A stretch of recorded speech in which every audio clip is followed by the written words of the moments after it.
پاکستانی سیاست میں بابا جمہوریت نوابزادہ نصر اللہ خان سے بھی پہلے اگر کسی شخصیت کو ملک کی تمام بڑی سیاسی جماعتوں کو ایک پلیٹ فارم پر ایک فوجی عامر کے خلاف مشترکہ جدوجہد کے لیے اکٹھا کرنے کا اعزاز حاصل ہے تو وہ مادر جمہوریت بیگم نصرت بھٹو تھی۔ یہ ان کا بڑا سیاسی کارنامہ تھا کہ جنرل ضیاء الحق کے خلاف مختلف الخیال پارٹیوں کو ایک پلیٹ فارم پر لے آئے اور تحریک بحالی جمہوریت کے نام سے اتحاد بنایا۔ انہیں اس مقصد کے لیے ان رہنماؤں کے ساتھ بھی بیٹھنا پڑا جنہوں نے ان کے شوہر کے خلاف ضیاء کا ساتھ دیا۔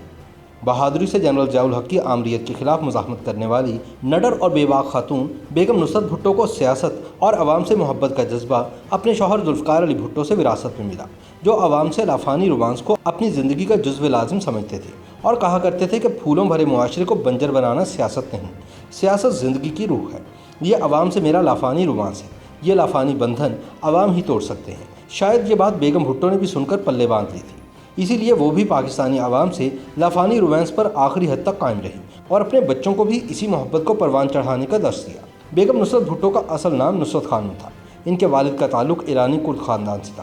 وہ کاروباری شخصیت تھے اور برطانوی دور میں کراچی میں آ کر آباد ہوئے۔ 50 کے عشرے کے اوائل میں ایرانی نسل کی خوبصورت خاتون نصرت خانم ذوالفقار علی بھٹو سے ملی تو پہلی ہی نظر میں انہیں پیار ہو گیا۔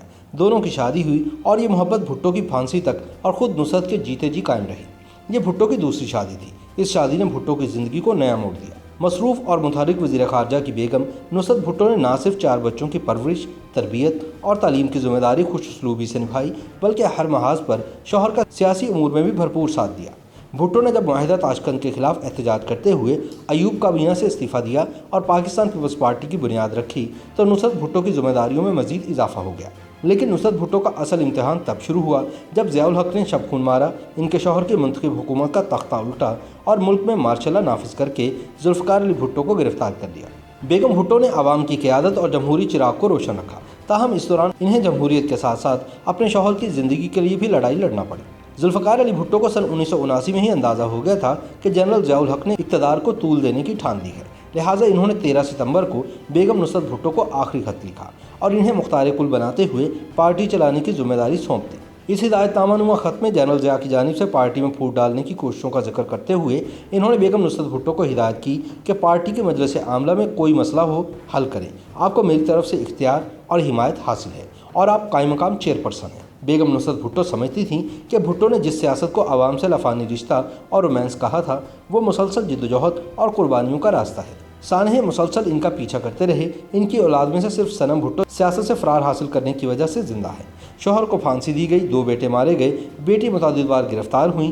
بیٹی کا قتل ہوا تو وہ اس حالت میں نہیں تھی کہ کچھ سن سکے۔ بیگم نصرت بھٹو نے اپنی زندگی میں پاکستانی ریاست کے ہر جبر کا جرأت مندی سے مقابلہ کیا۔ شوہر کی حکومت سے برطرفی، ان کی گرفتاری، مقدمہ قتل، گھر ہوتے ہوئے بے گھر رہیں، جلا وطنی، شوہر کو سزائے موت اور رات کے اندھیرے میں ان کی تدفین تک سب کچھ برداشت کیا۔ بھٹو کی سزائے موت پر عمل درآمد کے بعد بیگم نصرت بھٹو پارٹی کی چیئرپرسن نامزد ہو گئی۔ مارشل لاء کے خلاف علم بغاوت بلند رکھنے کی پاداش میں انہیں بھی متعدد بار گرفتار کیا گیا اور قذافی اسٹیڈیم لاہور میں ان پر لاٹھیاں برسائی گئیں، ان کے سر پر چوٹیں آئیں اور 12 ٹانکے لگے۔ بیگم بھٹو نے پارٹی کو کئی بحرانوں سے نکالا اور مختلف حلقوں سے گروہ بندی کی کوششوں کو ناکام بنایا۔ اکتوبر سن 1979 کے بلدیاتی انتخابات میں ایوب خان کی تحریک میں پارٹی سے سیاسی وفاداریاں برقرار رکھنے والوں کو ٹکٹ دیے۔ وہ لوگوں کو یہ تاثر دینے میں کامیاب ہو گئیں کہ بھٹو کی پارٹی دوبارہ اقتدار میں آ جائے گی۔ جنرل ضیاء کا خیال تھا کہ بھٹو کے بعد ان کی پارٹی ٹوٹ جائے گی۔ ضیاء نے نہایت ہی پیچیدہ انتخابی قواعد بنائے تاکہ کسی طرح سے پیپلز پارٹی کو آؤٹ کیا جا سکے۔ پیپلز پارٹی نے ان انتخابات میں عوام دوست نام سے امیدوار کھڑے کیے۔ بلدیاتی انتخابات نے حکومت کو سمجھا دیا کہ پیپلز پارٹی عام انتخابات کی صورت میں جیت جائے گی، لہٰذا ضیاء نے غیر معینہ مدت تک عام انتخابات ملتوی کر دیے۔ جنرل ضیاء کو خفیہ رپورٹس ملی تھی کہ صرف بھٹو خواتین ہی عوام کو سڑکوں پر لا سکتی ہیں، لہٰذا انہوں نے گرفتاریوں، سفری پابندیوں اور دیگر بندشوں کے ذریعے ماں بیٹی کو باز رکھنے کی کوشش کی، لیکن بیگم نصرت بھٹو پارٹی کو متحرک رکھنے میں کامیاب رہیں۔ ایک انٹرویو میں بیگم نصرت بھٹو نے بتایا تھا کہ 5.5 سال کے عرصے میں وہ 4 سال جیل یا گھر میں نظر بند رہیں۔ مارچ سن 1981 میں انہیں سی کلاس میں اور عام خواتین قیدیوں کی طرح رکھا جاتا تھا۔ گھر میں ان کی نظر بندی بھی قید تنہائی کی طرح تھی۔ ان کا کہنا تھا کہ 70 کلفٹن پر بھی وہ اپنے جیل کے تالے استعمال کرتے تھے اور ہم سے کسی کو ملنے کی اجازت نہیں ہوتی تھی، ٹیلی فون ٹیپ کیے جاتے تھے اور ملنے والوں پر بھی کڑی نظر رکھی جاتی تھی۔ بیگم بھٹو نہایت باہمت خاتون تھیں۔ ان کا اجتماعی جدوجہد پر یقین تھا۔